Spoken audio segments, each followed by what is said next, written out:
Do you ever feel like you're juggling chainsaws? Yes. It's like digital ambush. Does it really piss people off? It'll piss off some people, that's for sure. So you mentioned it took about a week to set this whole thing up. What kind of caffeine were you on? I wouldn't get up from the table until it was absolutely done. I would just forget everything else around me. You're telling us that all this newsletter automation thing, it's just Lego for adults. Yeah. I mean, yeah. How did you come with this idea? Were there any drugs involved? Let's dive right in. What the hell audience arbitrage mean? Break it down like we are chimps. I think it's got different meanings depending on what industry you're in. E-commerce has its own version, media has its own version. You're essentially paying to bring in audience, or in this case, subscribers, and then pretty much immediately monetizing off of that audience, whether it's something like Upscribe or co-reg offers. It's traffic arbitrage, monetizing traffic that's coming in. So you did it with today's workout newsletter, and that's making a bank. So how did you come with this idea? Were there any drugs involved? Yeah, no, it's mostly laziness, honestly. I wanted a daily newsletter that I didn't have to touch, right? I was heavy into ChatGPT at the time. I wanted to get deeper into it.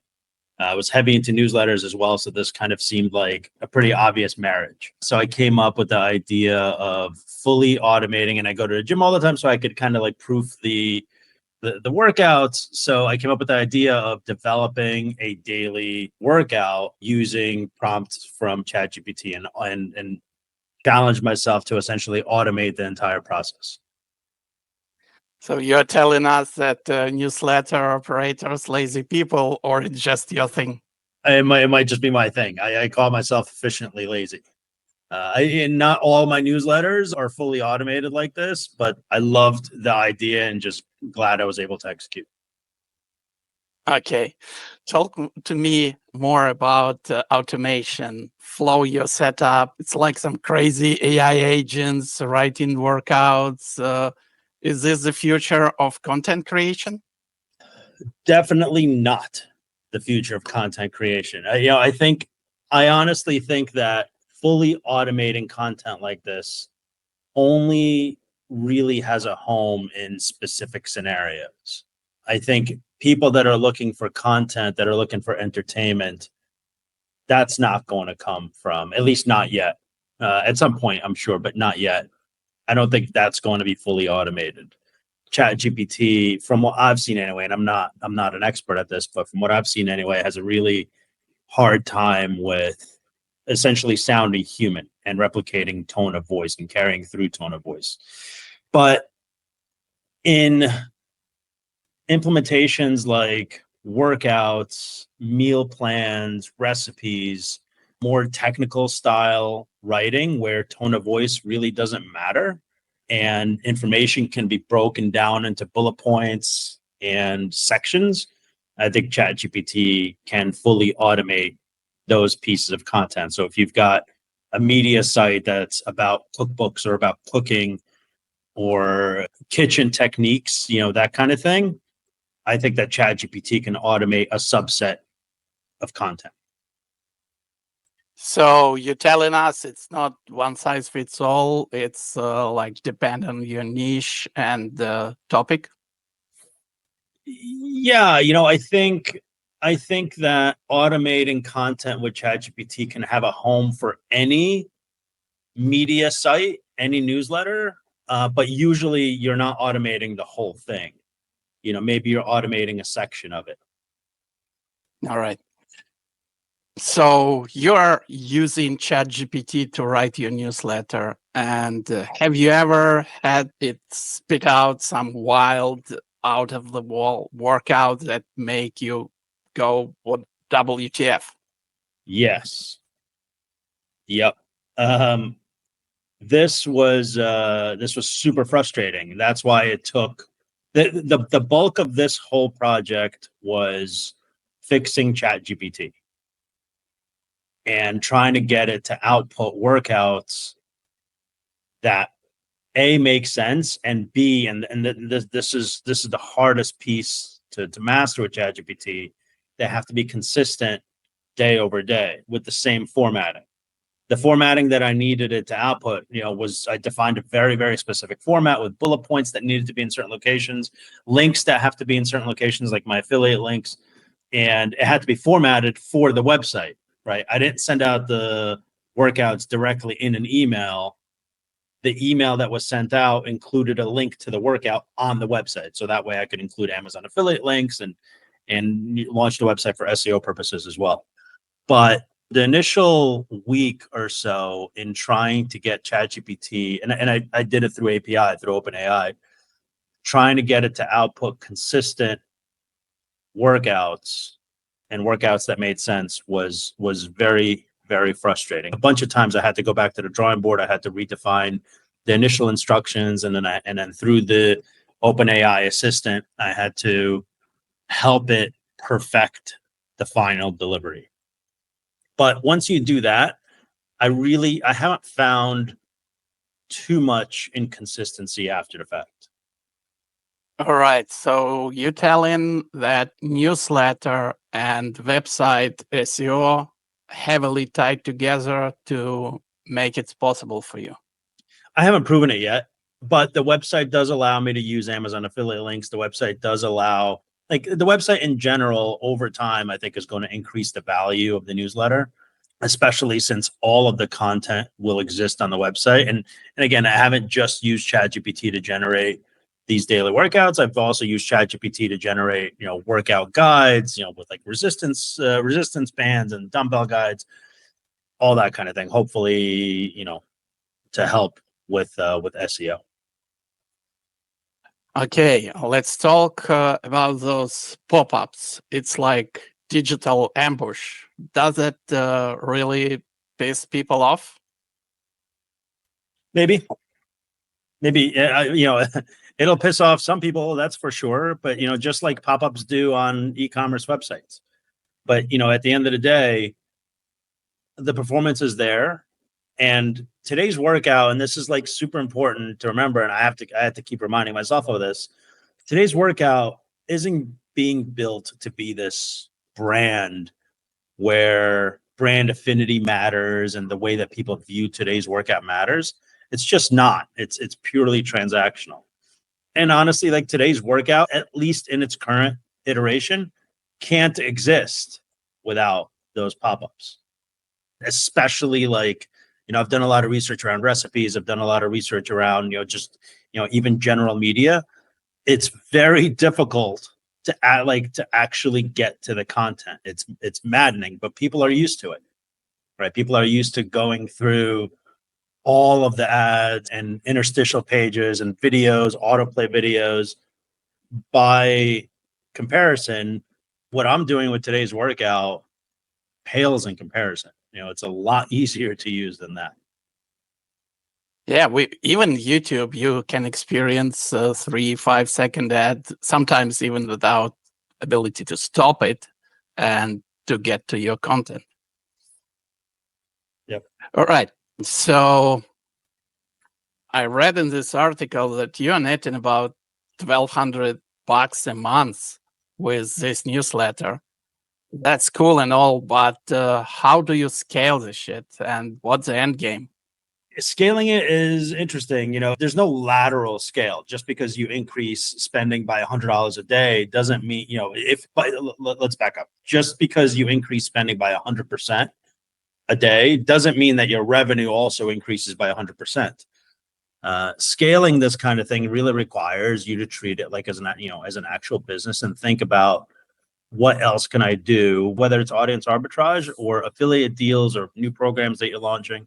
But truly scaling it will require some kind of business sense and moving beyond just strict audience arbitrage. So is it correct that you can start with audience arbitrage, but later on you can move to full-fledged online business? Yeah, absolutely. I mean, when you think about it, this is how a lot of even agency businesses start. Founders will start developing a very, very simple product. Like I'll do meta ads for you, or, TikTok shops or email marketing, whatever, and eventually they'll graduate into, a much more fully fledged service. Once they've broken through their initial kind of like revenue goal barrier, you'll start implementing products on top of it. And the newsletter business, especially with something like today's workout, is very much like that. You'll start to see opportunities to develop product on top of what you've built with the newsletter itself. All right. Some people are saying that this audience arbitrage thing is risky for your brand. And what's your take on that? Are you worried about burning bridges? So in today's workout case, it's not a brand. It'll never be a brand. And if it ever does end up going down that direction, I've built the entire thing based off of audience arbitrage. And media empires have been built specifically off of audience arbitrage. A lot of them, that's 80% of their revenue. So I'm not worried about it. I am working on other newsletters that are more tied to actual brands, brand building, etc. And audience arbitrage in those cases still exists, just to a different level, right? Instead of making 150% on top of your subscriber acquisition cost for those brands, maybe our subsidy through audience arbitrage is 80%, 70%, but it'll still always exist. If you're building a media brand and if you're building a newsletter, starting with audience arbitrage will always make sense. And then scaling it doesn't have to be on or off. There's various different levels of it. So correct me if I'm wrong. You're telling us that audience arbitrage, it's one of the tools in your toolbox and you can use it more or less depend on what stage your newsletter on or what type of brand are you building? That's it. That's all it is. It's just a tool. And again, it's not an on or off thing. Audience arbitrage has many, many different levels associated to it. And so flip those levels on and off depending on what you feel comfortable with for your brand. Nice. So tell me more about this newsletter blueprint Discord community. Is it just a bunch of newsletter nerds geeking out or what? Yep. Yeah, that's exactly what it is.